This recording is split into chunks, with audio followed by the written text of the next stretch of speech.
Well, I have finally seen Toy Story 5, and I know I said the review for this would come out on Saturday, which was yesterday, but I ended up being a lot more busy than I thought yesterday, so that is why the review for it didn't come out then, and instead I'm uploading it today, which is Sunday. But yes, I've finally seen Toy Story 5, and I actually saw this on Thursday, but I didn't get home till like around 9 o'clock at night, and I had to wake up earlier than I usually would on Friday. And I went straight from work to my parents' place, and I didn't really get around to recording it on Friday. And like I said, I was busy Saturday, so now here I am Sunday recording the review. And yeah, this movie, I was kind of skeptical leading up to the release of it. I was kind of thinking like, do we really need another Toy Story movie? Because, the Toy Story movies have been classics, That first Toy Story movie, I think, still holds up to this day. It is still a pretty funny movie. And, yeah, it's been quite a while since I've seen Toy Story 2 and 3. So I don't really remember too much about it, but I do still remember them being pretty dang good, especially Toy Story 3. I do remember that one a bit more than Toy Story 2. So I might have to rewatch Toy Story 2 at some point because I don't really remember the last time I seen that movie. But yeah, Toy Story 1, I remember I went to like the 30th anniversary back in September of 2025, and that movie still holds up to this day. It's still a pretty dang good movie. So yeah, Toy Story 4, do remember, I do remember watching that movie. I have seen that movie, and I do think it is probably the least, the lowest on my list of Toy Story movies. Like, this movie in particular, Toy Story 5, I think is better than Toy Story 4. I do like Toy Story 5 a lot more than Toy Story 4, but that's not to say that Toy Story 4 is bad. It is just kind of meh compared to Toy Story 5, because Toy Story 5, I think, was actually a pretty solid movie, because like I said, I was kind of skeptical leading up to the release of it, but I went and saw it, and I was actually like, dang, this is actually a pretty dang good movie. So yeah, it's all about, toys and technology. They're sort of colliding, and it's all like, oh, technology's bad. Everyone kind of thought it would be like a cliche storyline of, oh, technology's bad, you shouldn't have technology, you should only play with toys. And that is not the case with this movie. They don't necessarily defeat the villain, they just sort of befriend the villain, I guess, in a way, because the villain or the quote unquote, there's not really any villains in the Toy Story movies, aside from obviously Lotso in Toy Story 3, and then there is Pete, I think his name was, in Toy Story 2.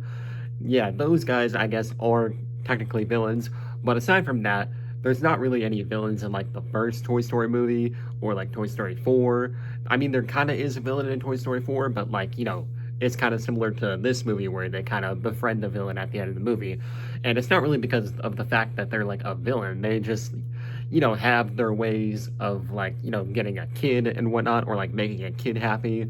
And, they kind of realize that the way of making a kid happy, they're kind of doing it in the wrong way. That's kind of how the villains work in these movies. So yeah, there's not really a major villain in this movie, except for obviously Lilypad.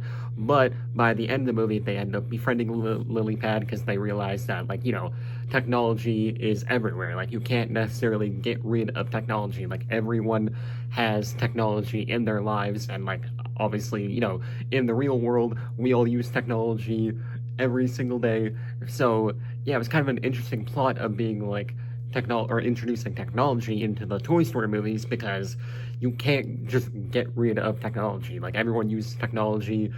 It's a major part of our society, so you can't just get rid of it. But yeah, one of the major issues I have with this movie, this is a minor issue, but one of the things that I noticed throughout the movie is that you kind of have to suspend your disbelief. And what I mean by that is there's multiple instances throughout this movie where there's toys, they're talking to each other, and there's a human 3 feet away from them. At the start of the movie, when Bonnie's doing her whole wedding ceremony between Forky and Knifey, it's the whole thing that we've seen in the trailers where they're or where she's playing with her toys and she's doing the ceremony. She sees these 2 twins that are playing together outside, and she ends up hiding from them because she's scared to talk to them. And I kid you not, Woody and Jesse and everybody, they all or not Woody, not Woody, but I mean Buzz and Jesse and everybody, they're talking to each other with Bonnie like 3 feet away from them. Like she's hiding behind a tree looking at these two twins that are playing outside. And the toys are like sitting there talking to each other with Bonnie like literally right behind them. So it's like you kind of gotta suspend your disbelief because it's like a kids movie. So you just gotta be like, all right, I guess screw it. I guess Bonnie just doesn't hear these toys talking to each other literally like 3 feet away. But yeah, there's also moments in the movie where like they're moving and stuff in traffic. Like there's literally a scene later on in the movie where they're like rescuing Lilypad because Lilypad ends up donating herself because she realizes that she kind of done goofed with Bonnie because she makes like this group chat with Bonnie and her friends from dance, but because of the fact that Bonnie lost Jesse and Bullseye, because what ends up happening is that Bonnie goes to the sleepover and Jesse wants to find out why the kids are like using technology and all that.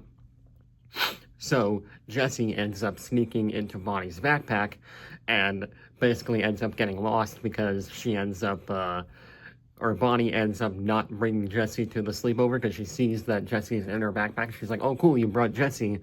And so she goes to try and play with Jesse in front of like her friends, and they're like staring at her all weirdly because, they're with their iPads and stuff. They're like looking at her like, oh, you still play with toys? And Bonnie's like, no, I don't play with toys. So she like throws Jesse and Bullseye back into the car, and then Jesse ends up like trying to get out of the car, and then she ends up getting sent back to her original owner's place, which was Emily from like Toy Story 2. She ends up going back to her place, but it ends up that Emily is no longer living there, obviously, because she is, an adult now. And instead, there is this new owner, Blaze, who's like this 9-year-old kid. And, well, I mean, Blaze is like the kid who lives at the house now. And so basically, Jesse and Bullseye end up getting lost. And so her friends, or Bonnie's friends, end up making fun of her on the group chat that they're in. And so Lilypad's all like, oh, dang, I kind of messed up by getting rid of Jesse and Bullseye because now her friends are making fun of her. So she ends up like donating herself in like this truck that she sees. And so the toys end up like going to save her. And these like high-tech Buzz Lightyears that we've been following throughout the movie, they end up meeting like Woody, Jesse, and Buzz and all them.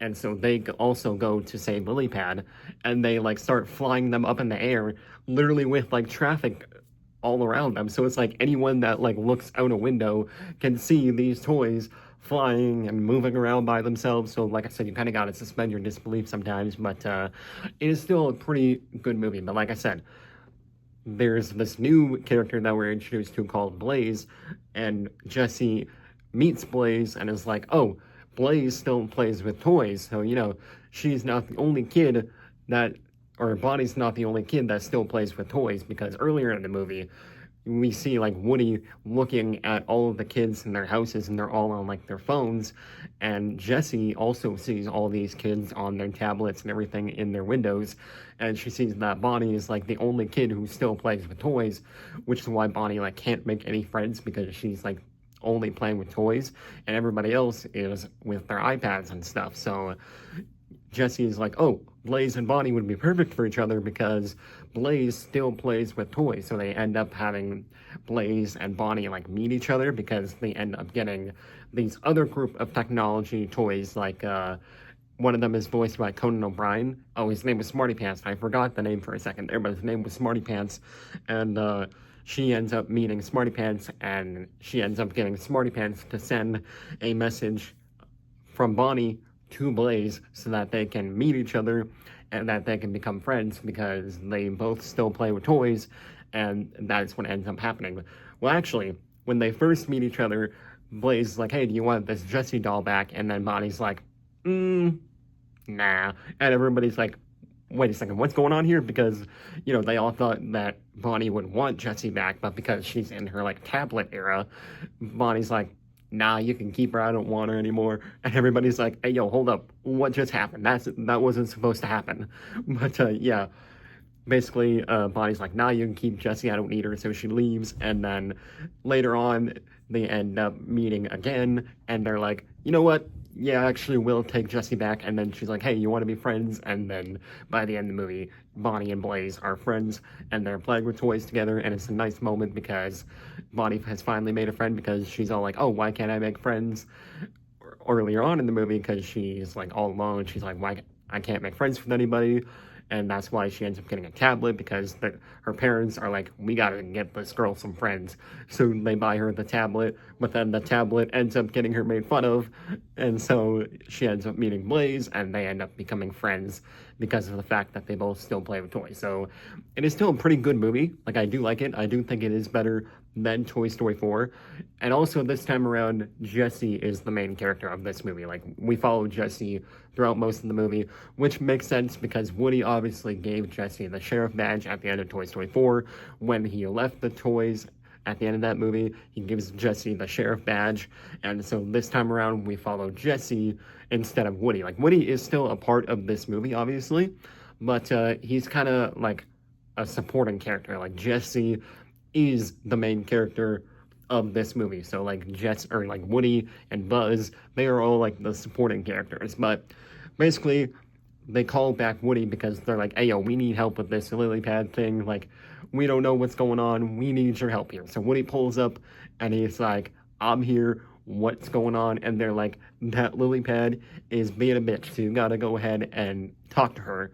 And not a whole lot happens with Woody and Buzz. Like, they're kind of just there for the ride. Like, you do have Buzz trying to, like, propose to Jessie and, like, admit that he has, like, feelings for her, but he always, like, never does it. He's always like, hey, Jessie, I need to talk to you, and then she just completely ignores him. She's like, I don't care what you gotta talk to me about, you gotta go ahead and do this, and he's like, you got it. And so he's always like trying to propose to her throughout the movie, and always just fails. But then by the end of the movie, when they're up in the air being flown by like the high-tech Buzz Lightyears, he's finally able to like confess his feelings for Jessie. And like I said, this literally happens in the middle of traffic. Like, there's like cars going past them and stuff when they're literally talking to each other. So like I said, you kind of gotta suspend your disbelief sometimes, but yeah, it's still a nice scene where he's like finally able to like confess his feelings for Jessie. And then he tells Woody that like, oh, I know you're not technically like, you know, Bonnie's toy anymore, but if it were up to me, you would be the best man at my wedding. And also at the end of the movie, when they're having the wedding between Jessie and Buzz, I was kind of expecting Woody to show up. I don't know why, even though like Woody's like not a part of the group anymore, I was still like expecting him to like burst through the doors and be like, hey, yo, I made it. But no, he never does that because he's obviously not, you know, Bonnie's toy anymore, so he never shows up, and instead Forky ends up being his best man. But Buzz tells Woody that if it were up to him, Woody would be his best man, but because he's not a part of the group anymore, he's not there at the ceremony. But I was still like sitting there being like, is Woody going to pull up to this ceremony? But then I was like, wait, that wouldn't really make any sense. And yeah, no, he doesn't pull up to the ceremony. He just watches from like the window with Bo Peep, and then he ends up leaving. So yeah, overall, it is a pretty good movie. I do think the Buzz Lightyear, like the high-tech Buzz Lightyear stuff with like this group of high-tech Buzz Lightyears was kind of super random. Like, they didn't really have that much to do in the movie. Like, we start the movie with them.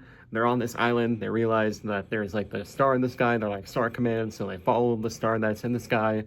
And like, we simultaneously cut back and forth between like, you know, Jessie's story and the story between like Woody, or like these high-tech Buzz Lightyears. Like, we kind of cut back and forth between their storyline and the Buzz Lightyear storyline, and then eventually they kind of like collide. But it seems kind of random because they go from being at this camp with like one of their Buzz Lightyears ends up getting taken by a kid, so they go follow them, and then they see that this kid is playing with the Buzz Lightyear, so the Buzz Lightyears are all like, oh, like the kid's not a threat or anything like that. The kid's just playing with the Buzz Lightyear, and the Buzz Lightyear that is getting played with the kid, he's like, I'm good, y'all can leave me here, I'm chilling. So they're like, all right, cool. And then it somehow cuts from that to them being at Blaze's house. Like, I don't know how they got to Blaze's house or how they found Blaze's house, but like, it literally just randomly cuts from them at this camp to them all of a sudden, like, targeting Woody at Blaze's house, because Woody and Buzz go to Blaze's house. That is where, like, Bonnie goes to meet Blaze, where Bonnie's like, nah, I don't need Jessie. Right after that scene where Bonnie, like, leaves, these, like, high-tech Buzz Lightyears are suddenly at Blaze's house, and I'm like, how did they get there? Because they were just at this camp, and now all of a sudden they're at Blaze's house, and then they have, like, this interrogation scene with Woody that I'm not gonna lie was pretty funny, because they're all like, who is this bum that's, like, is this guy a threat? And then the old Buzz, or, like, the main Buzz has to be like, nah, this guy's not a threat, he's just my sidekick. And then he's like, oh yeah, Zurg, the guy that we're, like, is our mortal enemy, he's our dad. And all the Buzzes are like, they're just like, no, just like, no. Like, it's a pretty funny scene, because they all just, like, fall to their knees and, like, scream in agony, because he's like, oh yeah, Zurg is our dad. So, like, it is still a pretty funny scene. But, yeah, it's like, how did they get to Blaze's house? But, it's still a pretty good movie. I do think it is better than 4. If I had to rate it, I would rate it maybe like a 7.5 out of 10. It's a pretty dang good movie. And like I said, there's no bad Toy Story movies. It's just sometimes you gotta be like, yeah, there's no way that a kid would not hear these toys talking to each other. But by the end of the movie, Bonnie and Blaze are friends again, or they're friends finally, and they're able to start making friends with, like, the kids across the street. And so it's a good, nice little ending to the movie. And, yeah, I think that's really all I got for this video. We are only 83 subscribers away from 800. We are at 717. So if you haven't subscribed yet, make sure you subscribe. And, yeah, I guess that is going to wrap it up for this video. If you've gotten around to watching Toy Story 5, you can let me know what you thought of it. But, yeah, like I said, I thought it was pretty dang good.